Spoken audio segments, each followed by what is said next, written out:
దగ్గు తగ్గటానికి కొన్ని చిట్కాలు. మిరియాల పొడిని నేతితో సేవిస్తూ ఉండటం వలన దగ్గు తగ్గిపోతుంది.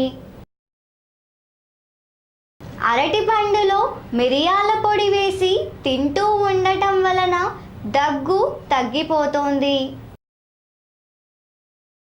లవంగాలను పొడిగా చేసి తింటూ ఉన్నట్లయితే దగ్గు తగ్గిపోతుంది. పుష్కర మూలమును చూర్ణముగా చేసి తేనెతో కలిపి సేవిస్తూ ఉన్నట్లయితే దగ్గు తగ్గిపోతుంది. అల్లపు రసంలో తేనెను కలిపి త్రాగుతూ ఉండటం వలన దగ్గు తగ్గిపోతుంది.